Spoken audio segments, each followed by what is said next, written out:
Live from the Scripps Studios, this is 10 News. I think it's important that people know that I did make mistakes. Just 11 hours from now, Congressman Duncan Hunter will do something he swore would never happen. Good evening, I'm Derek Stahl. And I'm Lindsay Pena. Kimberly and Steve are off. Tomorrow, Hunter will plead guilty to a charge of misusing his own campaign funds. 10 News reporter Anthony Purra is in Alpine tonight, where many of Hunter's constituents are more upset about who will replace him than the admission of guilt. Many in his home district of Alpine here say Duncan Hunter did a lot for this community. He was very well known here. He lived here, he frequented the businesses, and many say they would have voted for him again. They say they are more disappointed than shocked about him changing his plea. Duncan Hunter has vehemently denied the felony accusations leveled against him from the start, saying it was politically motivated. I'm not worried. I'm looking forward to it. Right? I mean, this is what they could try to have a political agenda. As our law enforcement, as a U.S. government, I think we've seen with Strzok and what the FBI and the DOJ have been doing. Let's let them expose themselves for what they are, and that's a politically motivated group of folks. So let's go to trial. That's what Hunter told 10 News in August 2018, a day after he was indicted. In an interview with another TV station Monday, the congressman changed his story and his tone. On Tuesday, I'm going to change my plea to guilty. I think it's important not to have a public trial for 3 reasons, and those 3 reasons are my kids. Hunter and his wife Margaret have been at the center of a campaign finance scandal since February 2018. The couple, accused of misusing nearly $250,000 in campaign funds for extravagant vacations and personal expenses. Margaret Hunter was set to testify against her husband as part of a plea deal she struck with prosecutors in June. I think it's important that people know that I did make mistakes. I did not properly monitor or account for my campaign money. At the Casino Inn in Alpine, locals had many thoughts and strong emotions. I'm sad to see it. Like many who spoke to us off camera, Scott Gebrin says he would have supported Hunter in 2020. I was going to vote for him. I would have, mainly because we're veterans. He says his community is blue-collar and conservative, which aligned with Hunter's values. He wants their next congressman to represent their interests the same way. He's toast. He's going to be gone. But my concern is the loss of that seat. Hunter is facing jail time, which he is prepared to serve. Whatever my time in custody is, I will take that hit. My only hope is that the judge does not sentence my wife to jail. I think my kids need a mom in the home. Duncan Hunter is expected in court tomorrow at 10 a.m. for his change of plea hearing. In Alpine, Anthony Purra, 10 News. And today we spoke to the other candidates on both sides of this congressional race. On the Republican side, former City Councilman Carl DeMaio said in part, while this must have been a tough decision for him, Congressman Hunter's decision to plead guilty is the right one for his family and his constituents and shows that no one should be above the law, especially members of Congress. And former Congressman Darrell Issa said, quote, I think he's doing the right thing. As he said, he had 3 reasons to change his plea to guilty, and those are his children.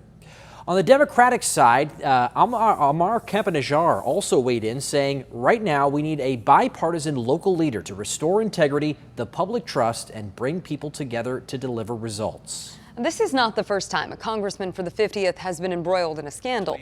Bob Filner represented the 50th before it was redistricted. Filner went on to become San Diego's mayor, resigning over a sexual harassment scandal. Before that, there was Duke Cunningham. His career ended with Cunningham going to prison for taking bribes and tax evasion.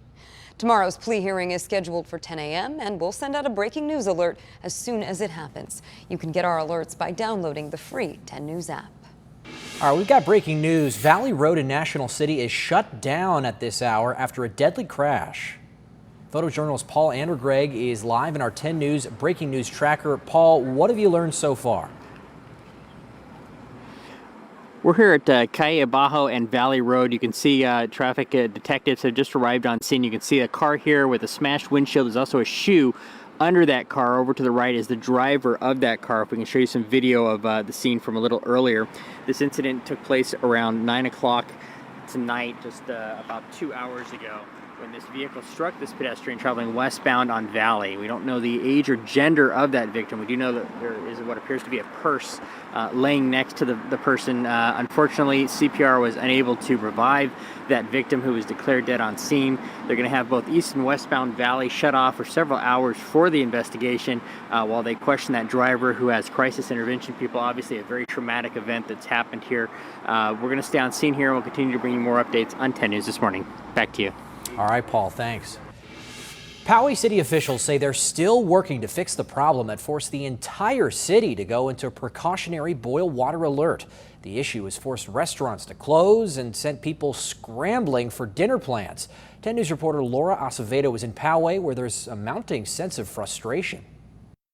Most of the restaurants in Poway are still closed with these signs on their doors, apologizing to their customers. Monday evening was different for people in Poway. It meant stopping by to pick up clean water from the city. Yeah, actually it was quite organized, but everybody's getting off work, picking up water, so there was quite a line. Even grocery shopping was interrupted. I had to get packaged salad because the produce section is virtually empty because they can't use water to keep, to spray all the produce. It's now been 2 full days since the city issued a precautionary boil water advisory. Officials now say a backed up storm drain is to blame, backing up into the water treatment facility's Clearwell Reservoir during last week's storm.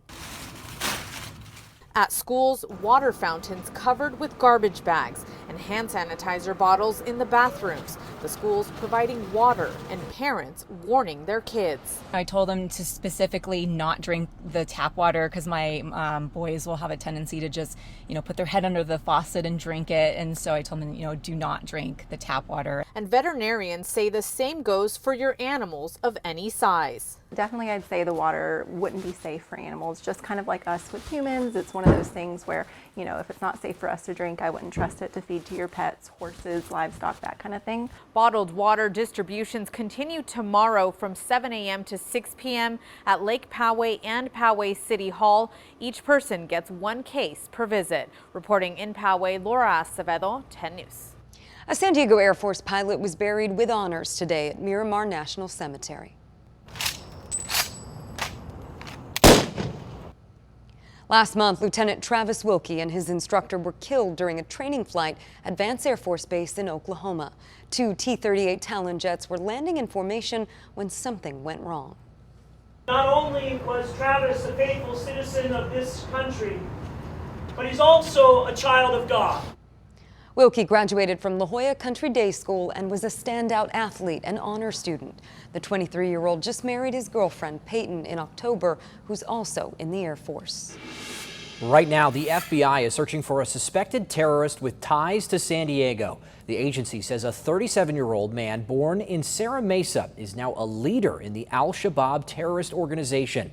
10 News reporter Mimi Alcala has the huge reward the FBI is offering for his capture.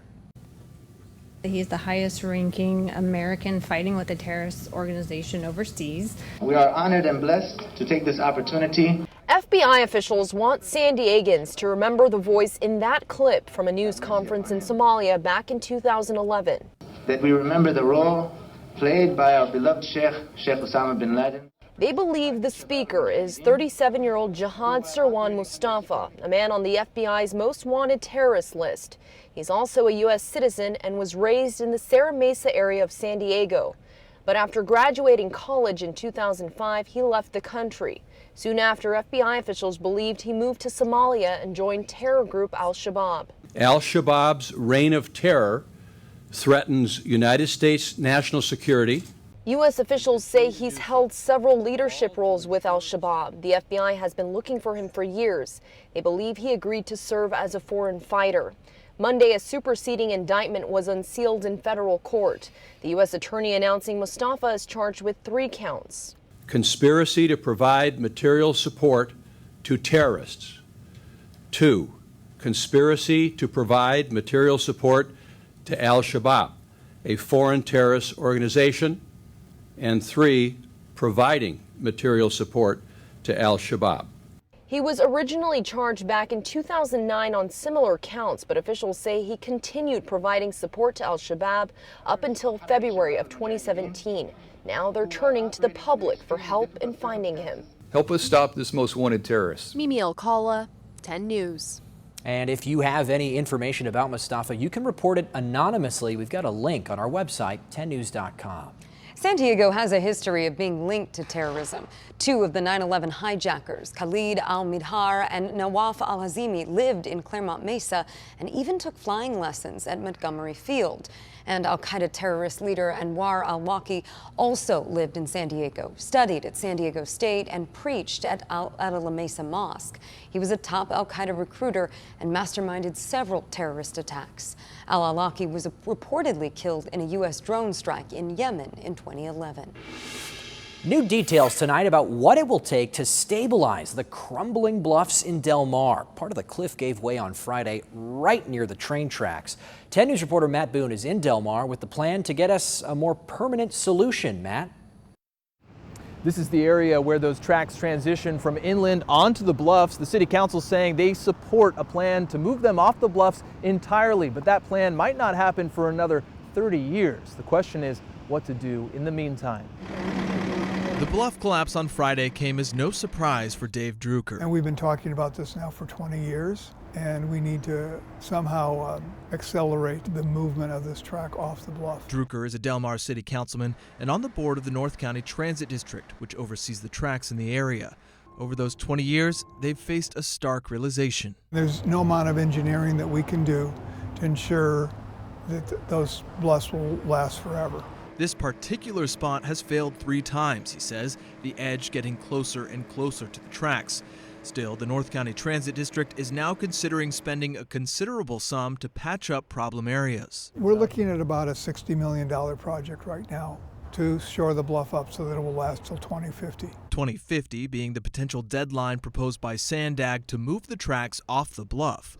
It's a vision supported by the Del Mar City Council, but the specifics and the money, likely billions of dollars, have not yet been solidified. It's going to be a hazard at some point. We don't want people to get hurt. Cameron Ingram lives a block behind the bluffs. He too says he's anxious to see a long-term fix. You're spending $60 million putting a Band-Aid on a problem.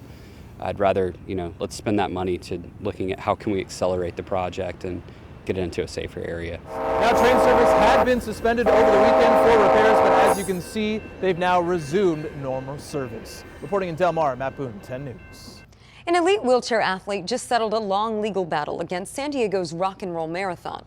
Court documents said Craig Blanchett did everything to prep for the 2014 Rock and Roll Marathon. That included reviewing the course map and studying the virtual tour. But an hour before the race, organizers got rid of a lane on 11th Avenue. Craig was not aware and crashed into a car at more than 20 miles an hour. I wasn't racing recklessly. I was definitely going to make the corner. When it's too late to do anything about it, I realized the course had been narrowed by 13 feet. It was significant. Craig won more than $3 million against race organizers.